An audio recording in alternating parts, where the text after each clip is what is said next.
every dish in the house. You know what, I can, Put 'em in like Linda and I, and drove 'em Andy's always like, literally, every dish? Yeah, I needed them. Yeah. Just, those little bikes driving them Oh, around. we gotta get help from the teacher. I was gonna say, good, everyone good? Where's your gavel now? I know. Is it Angela? Is Angela in there? He's not listening to me.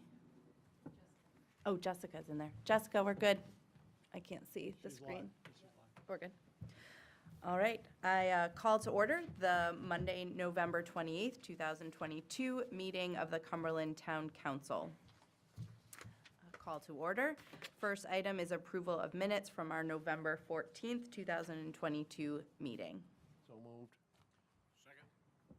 Any questions or comments? I just had one question. Brenda, I had emailed about a potential update. Has that been updated to the minutes? Okay, wonderful. All right, we have a motion and a second. All those in favor? Thank you. Next is manager's report. Thank you, Madam Chair. The only thing I have to report tonight is that prior to the meeting, we had a Finance and TIF Committee meeting to talk about a slew of items related to potentially the upcoming budget, everything from trash to TIF districts to budgets for next year and the budget schedule for next year. So we're intended to begin, as we always do, in early January at the staff level. And I'm hopeful that we can have the budgets to the council and the finance committee by the end of February. And hopefully we'll get to completion by early to mid-April, similar to past schedules. So that's all I have for now. Awesome. Thank you. Next is public discussion. Public discussion is for comments on items that are not on the agenda. Comments are limited to 5 minutes per person. Rebuttal comments will be limited to 2 minutes. Public discussion topics may be brought up again under new business for further council discussion.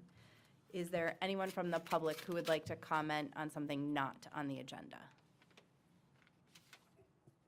Awesome. All right, moving to legislation and policy. First is 22-144 to award engineering services for the Route 100 roundabout project to Goral Palmer. I'll do a quick intro and then I'll hand it over to others to chime in. But I think what's important here is that, just to be clear, that this is for concept design. We had neighborhood meetings and got some feedback from the West Cumberland neighbors as well as everyone in Cumberland earlier this summer, if I remember correctly. And so we interviewed multiple parties, and the proposal here is to award it to Goral Palmer. I think what's important is they have kind of highlighted 6 historical challenges in this area that they've kind of set out to say they are looking to address with their proposal. One is automobile-centric strip development, primarily serving commuter traffic. 2 is aging development in that area. 3 was difficulty in attracting new commercial development from outside of Cumberland. 4, control of speed on Route 100 and the side streets. 5, limitations for bicycles and pedestrians. And 6, the safety at the intersection of Route 100, Skillen Road, and Blackstrap. So I will also comment that the contract award is for $120,000. That would be split 50-50 between the town of Cumberland and the Maine DOT, and the $60,000 from Cumberland would be coming out of our TIF funds. Is there anything? I know some folks were at the interviews or. Go ahead. Real quick, Madam Chair, could you ask the manager to speak to where our grant application is on the funding of this term? The like full project? Yes, Yes. yeah, just Yep. so that we can go into that. Kind of what's the long game here, and this Yeah. being kind of the first step. Thanks, Bill. That's a great Great. question, Mike. I think this they consider a feasibility study, so it doesn't even get into a preliminary design report at this level. The feasibility study will determine if it is eligible to basically fit a roundabout, Does it work? What's the next, what are the next steps? I think their outline that Goral Palmer put together originally did a lot on economic development. We're going to assist on that as we go forward. But we have to get through this first step, and that first step will determine if this is even warranted. And if it's warranted, then DOT will need to decide if it even goes any further.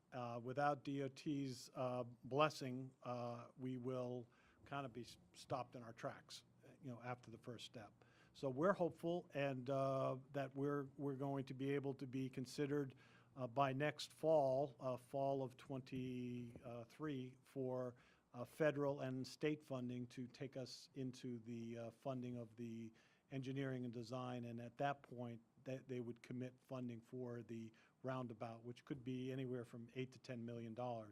But our project is more than just a roundabout. Our project is also looking at sidewalks and more development in that area to try to pull more businesses, especially into the VCC district, which would be, I think, a big help. Just the buzz of all this so far to date has generated more interest in this district than we've had in years. So I'm very excited that we're getting to this first step, and hopefully the continued commitment by the town will show other businesses that we're still interested in developing this corridor into a commercial district. Yeah. Any other questions or comments from the council on the proposal in front of us, from those that interviewed this group? I think that I would make the comment that while we are essentially looking at a traffic engineering study, the benefit to the community at large is more than just the traffic. It's all the ancillaries, the development of the lots that are around it, up and down Route 100, for the Big Gray Line down to Falmouth. I think the roundabout is a opportunity for us to, in particular with this study, to see what that might look like. I think that just the public safety enhancements, there's a lot more to this than just the roundabout. And I think the study is going to bring that back to us, and we'll have we'll be able to sit down with the public in another neighborhood meeting or something like that. And I think the next step is going to be something like we had up at the fire barn, or the community center rather, and we had almost 100 people there, and I don't recall anybody speaking against it, and I suspect that the same thing will happen. I think that's a really good point. Page 9 of their packet, it's page 37 of ours. I think really there's a graphic in there that shows how big actually this feasibility study is, and kind of extending down 100 and then some of the side streets. So yes, I think it's very important to note that this isn't just about a roundabout. It is a pretty large stretch of 100.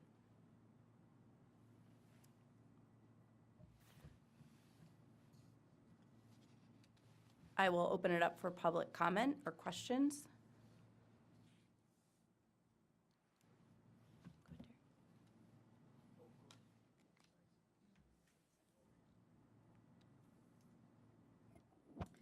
Terry Maloney Kelly.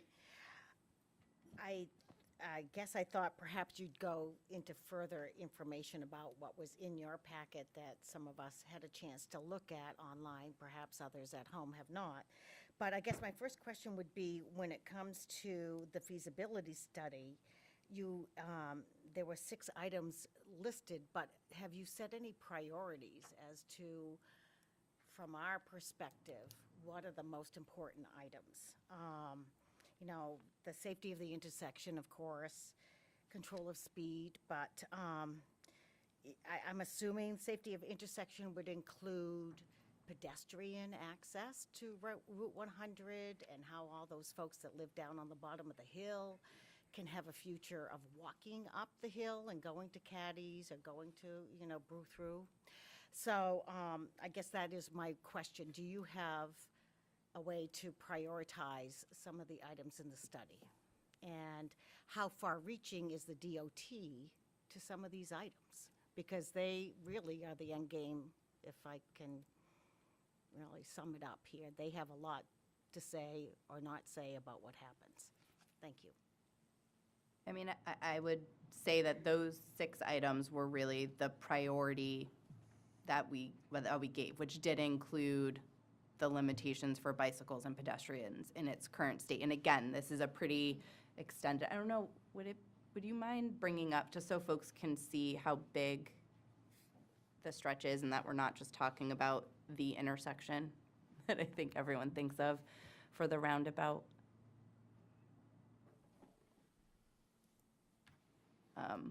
But yeah, so it's about commercial development. I know they've also highlighted some of that potential housing opportunities with mixed use of retail or office, and then housing above. Again, the controlling of speed, the safety of intersections, and then the access by foot and by bike. Because right now, too, one thing they call out is that even the shoulders within that stretch are not consistent. And so you may feel like you're safe in one spot, and same with cars. They think they've got a big enough shoulder, and then as things narrow, the inconsistency is a safety issue as well. So yeah, thank you, Bill. So yeah, you can see it's again, you can kind of see right around the intersection of Skillins and 100, but it really extends down. Is that south? Yeah, toward Falmouth. There's Castle Rock right here, where the red arrow is at the bottom of the page. This would essentially be Morrison's Hill in here. Right here is Mill Road. And then as you come up further, that looks, it's hard to see in this drawing, even from my perspective. Yeah, there's Cop Motors right here, Skillins right here. But it goes basically from just beyond to Skillins property, all the way down to the bottom of the hill, and then westerly to the turnpike. We basically stopped it at the bridge because whichever side we picked, we were going to be wrong. So we've asked for, when that bridge deck is replaced, and that's supposed to be, I think, in the next 5 to 8 years, that a sidewalk be placed on that bridge deck as well. And then I think back down Skillin Road, this looks like, I'm not sure if that's Kathy Lane, but very close to it right here. So it's kind of a bigger area. And I also think now, if you look at the footprint of Route 100, it's somewhere around 32 feet wide right now. One of the pedestrian ideals is to basically bring it from sidewalk to some type of safety island in the center that would be kind of protected on both sides with some type of barriers, so that people wouldn't have to cross all 32 feet at once. They could get halfway and then they could go halfway again. And that's typical with all roundabout designs. So they'll be looking at those crossings in multiple areas. A lot of this would come out during the neighborhood meetings, because these are questions we've also asked the designers in our meetings and pre the submission of these proposals. Yeah, thank you. And I would just add, I think that's a good question, but from sitting through the interviews with the different, I guess, proposed companies that we talked to for this, it struck me as all 6 of these are priorities, not just one, right? And so if you actually, I don't know if we can scroll down, but you don't need to. Basically what it says is, it says, we plan to leverage our experience and knowledge of Cumberland and this area in particular to bring comprehensive ideas and creative solutions that will specifically address the challenges that exist along this corridor. Those challenges are the 6 that are effectively bullet pointed up there. So to me, not one is more important than the other. I think they're all, frankly, pretty important. And I would hope that whatever plan they come up with would address all of those. And that's my understanding after those meetings. So. Just 1 second, Terry, I'm just gonna let this gentleman, go ahead.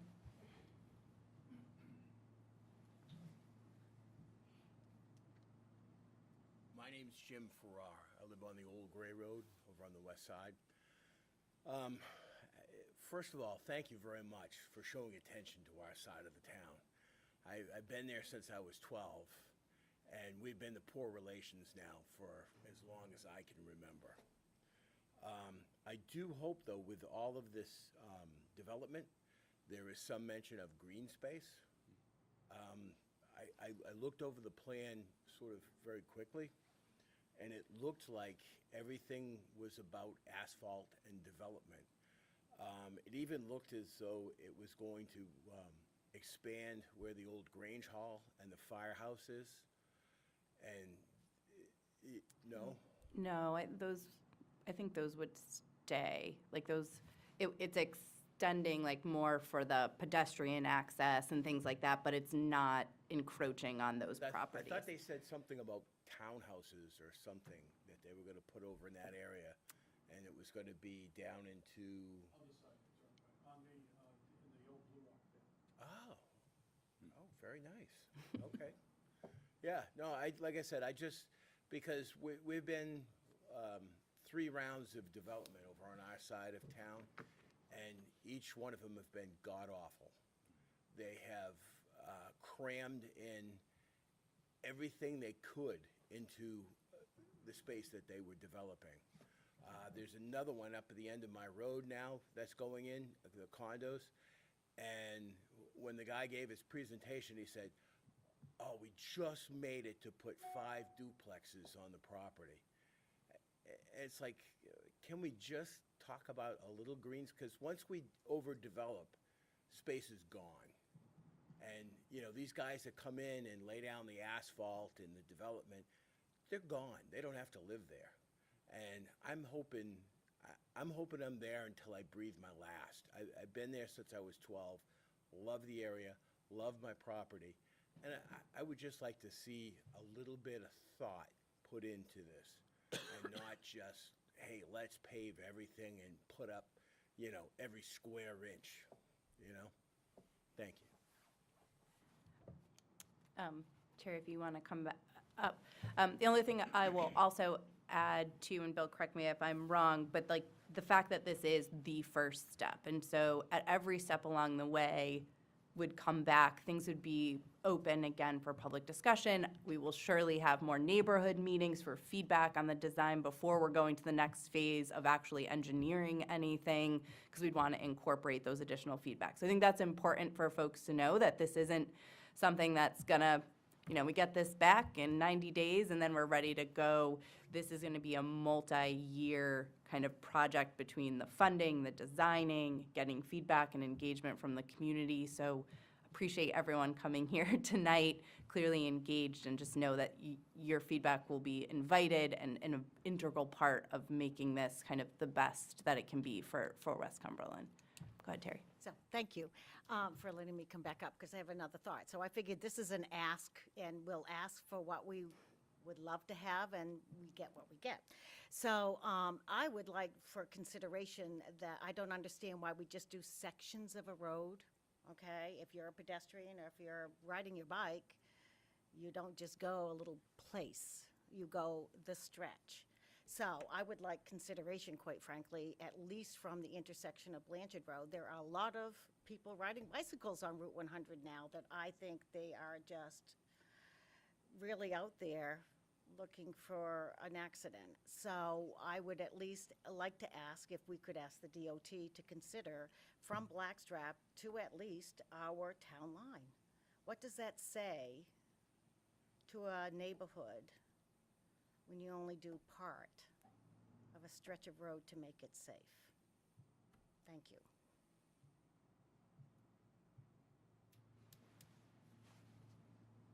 Thank you. Anyone else? Any other thoughts, or go ahead? I just wanted to add, one of our deciding factors in going with Goral Palmer is our past experience with them and their sensitivity to the concerns of the citizens and their willingness to listen and their willingness to attend neighborhood after neighborhood meeting. Some of the other counselors haven't had that experience, but we've been through a few projects with them, and they have been terrific about laying it all out there and listening, having several engineers here at a time, listening to people, putting things on the table so you can have real hands-on involvement. So I'm confident with this decision to go with Goral Palmer. I'd like to echo Shirley. So I was not a part of the interviews because I am one of the newbies here. And this is the first kind of time I've ever engaged with Goral Palmer. And reading through their materials, I was incredibly impressed with how thorough they were, but also a lot of creative ideas that they had in kind of the items that they would be looking at and ways that they could kind of problem solve. There was sort of this underlying intellectual curiosity that I think is kind of hard to put across in an RFP, and they did it really well. So I think they've done a great job. I'm really looking forward to kind of seeing what comes out, if that's the direction that it goes. Awesome. Go ahead, Ron. Just a little bit of information for the residents, too. There's a couple of different things going on out there. About 2 weeks ago, there was a survey crew in the middle of Morrison Hill that was right around the Mill Road intersection, and they are designing a drainage. Bill, maybe you can elaborate more on that. You probably know more about it than I do. But they're looking at the drainage down the side of Route 100, and they're going to try to correct that problem. And to your point, Terry, I'm hoping if they're going to correct the drainage, that they are going to consider sidewalks down over the hill, which I would. They are not. They are not, okay. All right, so that's just strictly drainage? Yeah, the property lines on that side of Route 100 are really tight to the front yards of the residents there as well.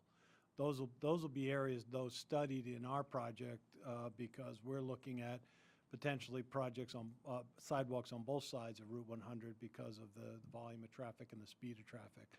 That too will be slowed down considerably if a roundabout is the next step. Okay.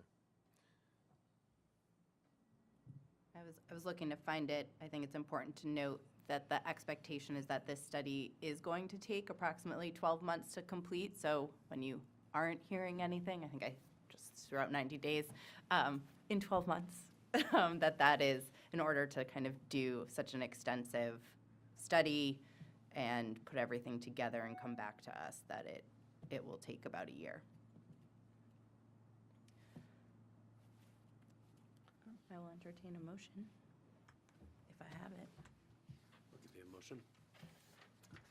I move to award engineering services for the Route 100 roundabout project to Goral Palmer. Oh, excuse me, I was just reading the agenda. My apologies. Let me start over. I move to authorize the town manager to sign contracts for the Route 100 feasibility study and to authorize payment of up to $60,000 from TIF funds to pay for the town's portion of the study. Second? Motion and a second. Any questions or comments from the council? Just one last comment myself. I appreciate the idea of green space. I think that's, should be taken to heart, at least would be by me. Nobody wants to see just asphalt from Gray to Falmouth and buildings from Gray to Falmouth. I think that there's an opportunity to, thoughtful design and sometimes, input from other people, other parties bring a different perspective to it. And I would hope to think that there would be active involvement by the citizens too. So anyways, I'm supportive of this. All right, I have a motion and a second. All those in favor? Thank you. Item 22-145, to authorize the town manager to accept payment for delinquent fiscal year 2019 taxes in the amount of $150 on property identified as map U19, lot 18. Mr. Manager? Just briefly, when a property goes into foreclosure, town staff cannot accept any payment of, toward those taxes without your authorization. The good news here is that we anticipate in the next 60 days that this property will be paid back in full, and the owner will be getting a release deed to basically get the property out of foreclosure and back to the owner. Times change, things basically through, I guess, a family issue became resolved, and now they're very excited to report that we may be getting full payment probably in the next 60 days. So that's great news.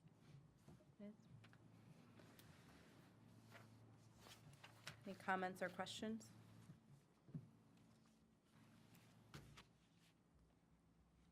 I will entertain a motion. I move to authorize the town manager to accept payment for delinquent fiscal year 19 taxes in the amount of $150 on property identified as map U19, Lot 18. Second. Motion and a second. Any questions or comments? All those in favor? Thank you. Moving to new business. Mr. Kopp? I want to donate my $20 to the 4-H food pantry, and my good friend Dean has donated another $20. Thank you, Dean. And that's all I have. We had a Coastal Waters Commission meeting 2 weeks ago. It's interesting, and we're kind of looking at the floats, and we know that there are a lot of moorings, and there's a very long wait list for a mooring if you'd like one. Some really interesting dialogue. It looks like currently there are 38 permitted moorings, and about 20 of them are being used. Which is a little odd, right? So it's kind of like, do people buy boats and not put a mooring on them? So we're trying to kind of understand that a bit. And just the other new item of note is that Dave Witherell will be stepping down as chairman, and Rick Thompson is going to be taking over at the end of the year. So we wish him all of the happy luck. Big shout out to the fire station for the beautiful, beautiful trees that they are selling. We procured ours on Saturday, and my 2-year-old was so excited he face planted and broke his nose. Oh, no.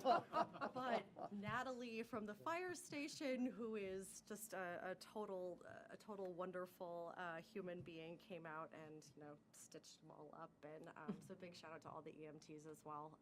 She did a great job, and not easy to handle a blood-stained 2-year-old.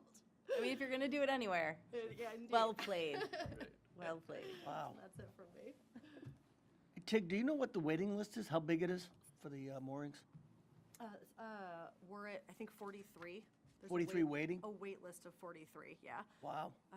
Yeah, it's a big wait list. And I was going to ask, and I think I should know the answer to this, but do you think at some point we might get like an update as to what the solution might be to either increase the number of moorings? I know there was there were engineering drawings done about, could we rejigger the map as to where the moorings lie and create a Yes. separate zone? And then I didn't know if the It's issue not was. the math. What's that? It's not the math. The math works. I mean, we have a very large mooring field. The issue is the tie-up space for the dinghies now. It's basically approaching just way too much congestion at the floats. And we're looking to get a report in January from DEP and Army Corps from where the eelgrass beds were mapped. To get that updated, our engineer Barney Baker will be at the meeting as well, so that the commission can see and make a better determination if it's worth applying for a SHIP grant, which is the DOT grants, which paid for the pier in the first place, to apply for another SHIP grant for additional floats so that we could have more tie-up space. I think the commission, and correct me if I'm wrong, Tig, I think that's where the anxiety has been for a while, is that it's just too crowded, too many dinghies. They were afraid that accidents could happen until they could expand that space a little bit more. Understood. Okay. So the choke point, just to be clear, the choke point is the float and the dinghies Yes. access being Yeah. to be able to get out to the moorings. Okay. Correct.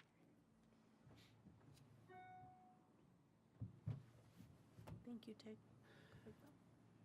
So I too must give the rescue squad a shout out too. We had a little interesting Thanksgiving at our house. 2 young granddaughters, 4 and 6, and after dinner they were horsing around, which they had spent most of the morning doing, and the youngest one managed to fall and bang her head. And anyways, we had a little trip to the Maine Med emergency room to check her out, and anyway, she's fine, and the guys that showed up, well, they were fine too. It was, if it wasn't so concerning, it was pretty comical for all the parties, but anyways, everybody's safe and sound. So Thanksgiving, the community really stepped forward to provide for the food pantry. And the community has done that and does that year-round. And so, that being said, I've had some time to give some thought to what our next steps might be and the generosity of a community. And so I would propose that the council look to purchase 5 trailers or acquire 5 trailers and find a place to put them, either at the fairgrounds, where I believe there is capacity up there, or someplace else in the community. And I would propose that they be used for emergency housing. In that, the word emergency housing, I think, is somewhat all-encompassing. We could use it for asylum seekers. We could use it for people who experience a fire in their home or a family tragedy.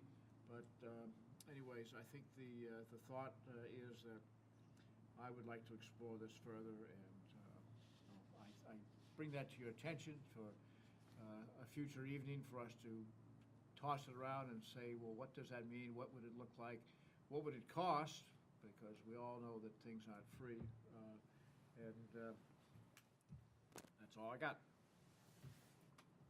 I will say, I like where your head's at. I think of us too as a coastal community and with kind of temperature and sea rise and the warming temperatures. I know I was with my son at the Maine Coastal Waters Research Institute, and they were showing how the lobsters and what's all changing in our kind of sea life makeup and due to the rising water temperatures. And so while I think the last giant hurricane we had in Maine was probably decades ago, that with that warming water coming up, it's not going to be an uncommon occurrence in the next 20 years. And so to be thoughtful about what we may need in an emergency situation may not be the same that we've had in the past. And so kind of when you think about snowstorms, power outages, just housing along the coast being taken out, that it's not necessarily just kind of a one-day thing or one home, a fire total loss may be kind of a singular incident, but there may be some real need for community support in a crisis. So an interesting idea, worth consideration in my book. Yep. Councilor Seegers? Thank you, Madam Chair. I would concur with both of your comments there. 2 things. First, I have, on Thursday, we have our final kind of legislative policy committee meeting with MMA, where we will finalize the top 10 agenda items that the LPC will be kind of moving forward with in terms of proposed legislation. So I'll update the council after that list is final. And then another thing is, I guess, tying back to some of the housing, emergency housing, affordable housing issues we have on Wednesday night. We have our second to last, I believe and hope, Housing Task Force meeting here. Our final meeting is going to be on I believe, the report is going to be due, I think, around the 12th of December. I believe we have a really good outline. The committee right now has a very good outline together as to what that report's going to contain. I believe the meeting on Wednesday will actually be kind of voting on the finality of that report and just getting that moving forward. So we'll update more once that's done as well. So that's all for me. Thank you. Councilor Eads? I just condolences to the Stewart family. Andy Stewart was a class above mine, passed away a couple weeks ago. Their family grew up on Greeley Road, not too far from you, Bob. And anyways, Andy was only 65 years old, so our condolences. And that's all I have tonight. I have a list of 5 items. The first one being, I was wondering if the manager might update us on the Rail Use Advisory Council, because a week from tonight is the public meeting, and it's at the Performing Arts Center. And the most recent meeting, which I was unable to attend, was sort of the members gave their feedback. So I'd like to hear from you and just sort of Yeah, you are. summarize. So Monday night's meeting is basically intended to be a listening session for the group. We are basically starting at 6 PM in the Greeley Center for the Arts. We will start with a brief overview of what a Rail Use Advisory Council is and does. It's all by the legislature, and we are advisory to the Department of Transportation Commissioner. We are intending to make a recommendation in the next month or so after we review the draft report that's being presented by consultants and the DOT to the commissioner on the rail line from Portland all the way to the Auburn line. And this is the old St. Lawrence Railroad. It's the one closest to Route 1, not this one closest to Town Hall. That can be a rail until trail recommendation trail until rail, the rhyming gets me all the time. So they can basically turn this into a trail until a passenger train or a freight train in the future date could use that line. I think the reality is if it's ever turned into a trail, I don't see it coming back as a rail, but that's just an opinion. The other alternatives are co-location of a trail and a rail. There are some real choke points aligned. And then any combination of the above, which aren't very many. The most frustrating thing, and I've put in the meeting minutes, if you look at them online, then you have to go to the DOT page, and I would just type in RUAC MDOT, and it'll get you there. Is that there has been no, not even a request for abutters to come into a meeting and really talk about anything. So part of the recommendation that I'll be presenting is that the next step in the process, at least do a courtesy meeting. I've offered to host it. I've offered for the managers to facilitate it from all the 4 communities and just talk to the abutters. I mean, just put it out on the table like we do in our regular meetings and say, here's what it looks like. What do you guys think? Where are the issues that you see? Where are the concerns you have? And we mark up a plan, and at least somebody's asked the person. So I think, personally, I think that is missing in the DOT process here, and it's been since day one. The commission really hasn't, this group of people, there's, I don't know, 19, 20 of us on the committee. It's very obvious there are very few rail advocates on this group. It's mostly trail advocates. I think they did supposedly do a good cross-representation, but it just seems that the dialogue has not really been into investigating much other than a trail. And I get the cost. The cost goes anywhere from, I think, 55 or 60 million all the way up to $300 or $400 million if you try to do both because of trying to fit both there. It's just really isn't enough room without bridges being widened and a whole host of things that just don't seem very realistic. So Monday night, very brief overview. It's supposed to be less than 20 minutes of talking heads up there, myself included, just to introduce the DOT staff person, Nathan Howard, who will be kicking it off, sending it to the VHB. They're the consultants for this project. They'll do a few slides, and then they're going to basically open the mic and give everybody 2 minutes to line up and talk about how much they want to trail. Because I would tell you, as Shirley would, over 90% of the comments we've seen online so far have been all in favor of a trail. So I anticipate over 200 people showing up Monday night and 2 minutes at a time talking about this and that. I will share, and I don't know if you had a chance to see it yet, Paul Weiss, he's Cumberland resident, he spoke about why it's so important to try to preserve the rail and how important it is to the development of the state of Maine as well as this region of the state. Paul presented that at one of our meetings and probably was the most eloquent speaker we've had in support of the rail. And I hope Paul shows up again Monday night, and I hope people are respectful because the meetings so far have not been fun. It has been a very difficult process to chair and a very difficult process to kind of, it truly is like herding cats. It really is. It's just trying to get everybody to listen and be respectful has been difficult. And I think the bigger piece of all this is I just think the process is flawed. I really think it would be a better process had we sat down and met with everybody and said, okay, here are the concerns. So some of those could be incorporated into the report. But what we don't realize is that this is pre-even environmental studies even happening. So we have nothing other than essentially aerial photographs from, 1,000 feet, 2,000 feet in the air, and then people are supposed to make decisions on what. We all rode the lines, that most of us rode, half the committee rode the line from Portland up to Auburn. And you could see the conflicts along the way between the width of the path, how you would get over the Presumscot River. That's a real fun one. If you don't like heights, yeah, sit next to me next time, because it was brutal going over that. And the guy said, when we were going over, he said, the only bad thing is if we ever have to go backwards. Well, we got over the Presumscot River, and there was an excavator sitting right in the track, and we had to go backwards. And I hate heights, so that was not fun at all. I really was contemplating getting out and just waiting for him, but it's been an interesting process.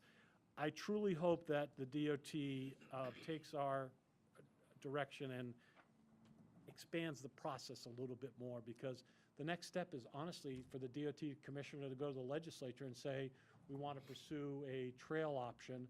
That's what I'll call it the westerly, the mountain division rail that goes out toward Freiburg presented. They said they'd like to see a trail that basically starts from the Freiburg region and comes into the Westbrook area.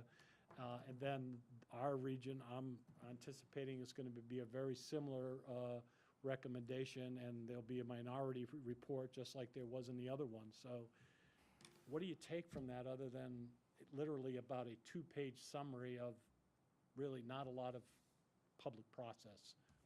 Yeah, Mr. Manager, I just have a follow-up on that too, because I know when we first looked at some of those numbers, obviously those are astronomical, ridiculous, right? I mean, you hear those numbers, it's crazy.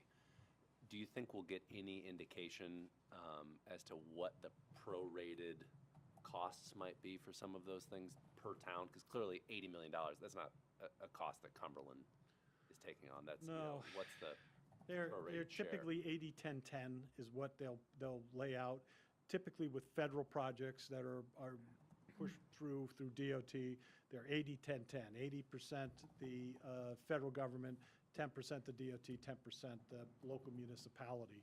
The question is, what happens if you don't support the 10? I don't know. Right. I don't know what the consequence is. But that's capital. The maintenance, the annual maintenance piece of that never really got into it. There's some rough numbers that the consultant put together. For us, I think it's going to be somewhere between $100,000 and $150,000 a year, plus or minus. For but- no access. Yeah. I'm going to jump in Yeah, go for it, Shirley. because we have 43 abutters in Cumberland. In the town of Cumberland, we have 43 residences along this property and no public access at all to this trail, and we'll be asked to chip in. I call them the wishful thinkers. The wishful thinkers think they're going to get this project pushed through with the federal and state dollars as well as private fundraising. But that still doesn't address our costs as a community in maintaining the trails going forward, which was, I don't think I need to remind you, our initial concern from the beginning. We have no access. The closest access is Portland Street or Johnson Road for people to ride their bikes and get on the trail. That's still based on the current drawing. There is no access point, is what you're telling me, in the town of Cumberland to this trail. Correct. Or anywhere yet. That never was addressed. There were no stops, access points, bathrooms, any of the abutter issues have just not been addressed. I mean, that to me goes beyond abutter issues. I mean, the abutter issue is one thing, that's just town access issue. I mean, if you're funding something, I would expect all of our residents Well, to be my able to ride fear their is, bike and have an on-ramp like, the onto abutters trail, are right? getting railroaded, I'll use that, and over again. And not so much in Cumberland, because not as many of the Cumberland properties are as close to the tracks as Falmouth. I mean, you drive southbound on 295, the railroad is elevated, but right beside the railroad are homes. There's a whole host of homes very close together and very close to the tracks from, before Lunt Road and after Lunt Road, all the way pretty much to past the Presumscot River, yeah. And I know someone who used to live in Cumberland, who lives there now, and, you know, she has concerns already about transients who walk the tracks from Portland out and pitch their tents, you know. That's goes to Bob's concerns and bigger issues than just the trail, but who is going to police the trails? Who's going to provide emergency services if there's a crash or someone has a heart attack on the trails? Or, you know, the strip from, that's a good 2 or 3 mile strip from Portland Street to Johnson Road. So, and most of it's in Cumberland. And I think the counter to that is that the state bought this right away. It really doesn't look like there's going to be any freight service in the near future. To upgrade it to a passenger rail track would be very expensive. That doesn't seem likely either. And then that leaves you with what? Basically a track that's being used for pedestrian access now, maybe illegally. You're not supposed to be walking on a train track, and most people don't know that's an illegal trespass, but you're really not supposed to be without. It's technically not, though, because it's not in It's use. not in and it's use, right. state-owned. So I don't know. I mean, it could be, continue to be used in that way. I don't know. But there are a lot of issues that are not going to be dealt with by the municipality for a while. Just the environmental process will take well over a year, if not 2 years, to accomplish. And they don't have any funding for that either yet. So we'll see where it goes. But it's going to be a while. Thank you, Bill. My second item is the Recreation Committee approved our revision of our revision of our ordinance, and that should be to you in December. And it's going to be, we're letting lands do lands and conservation. We're not doing parks and recreation. The new recreation ordinance is coming to you just as a recreation ordinance. The Library Advisory Committee also met since our last meeting. I am currently working on changing their bylaws into an ordinance, and I'll bring that to the ordinance committee. I've written my first beginning to end ordinance, not just changing one, but that was kind of a treat. I don't know. I'd like to see what Alyssa thinks. And the Library Advisory Committee is preparing for a presentation in January, I think. Correct.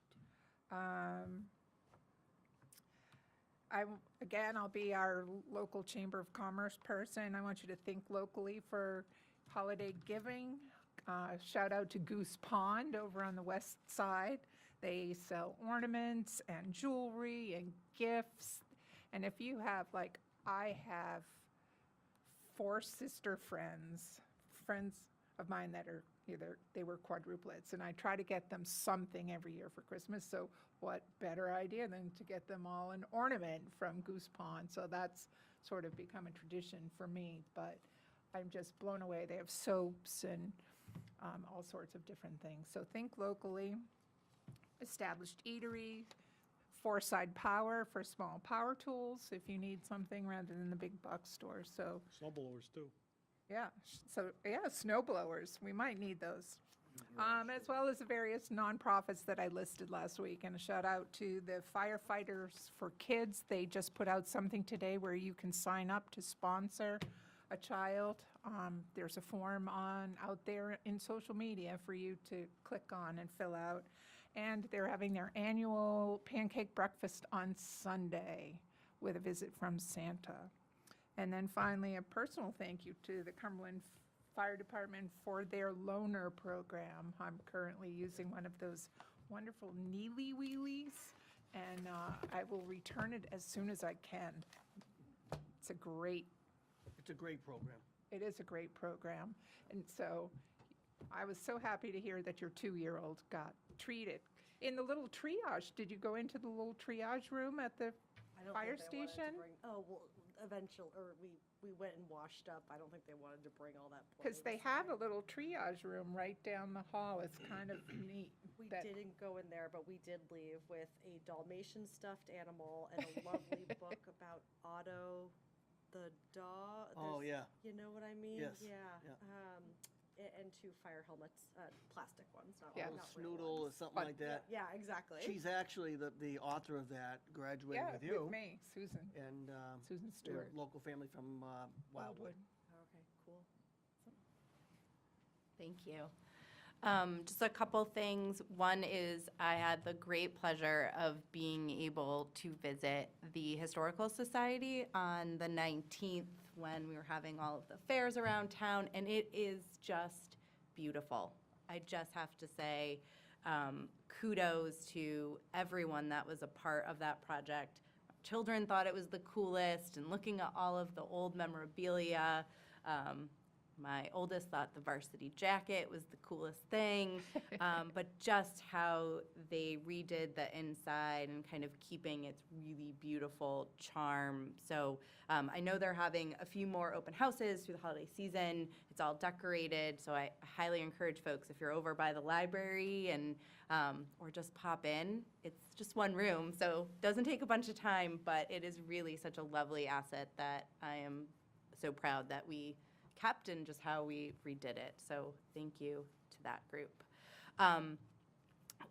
Next is our December 12th meeting is a jam-packed meeting, so I highly suggest if you can't be here in person, it's probably one that a lot of residents would like to listen into. As Mark noted, the Housing Task Force will be making their recommendation, so that task force was pulled together in June, so they've really met consistently and put in a lot of effort over the last 6 months. So I'm excited to hear what they come forward with to kind of recommend to the council.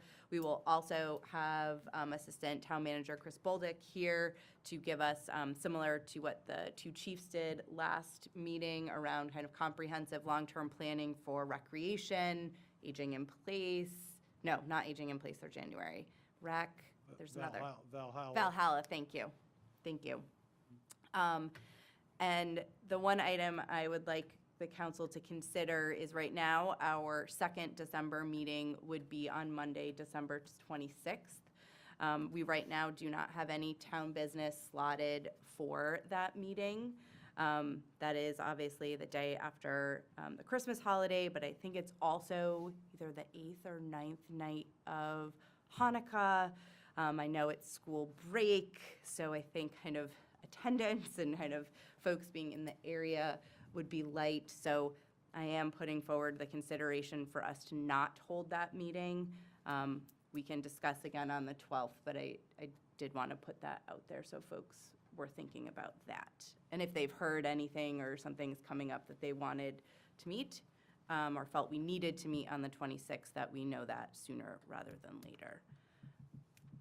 That is all I had. I hope everyone had a wonderful Thanksgiving. That is it. I will take a motion for adjournment. So moved. Second. All those in favor? Thank you. Thanks. Temperature. I know, it got warm. He's doing good. He's trying to find a place right now. No, he is an hour and a half from London. There's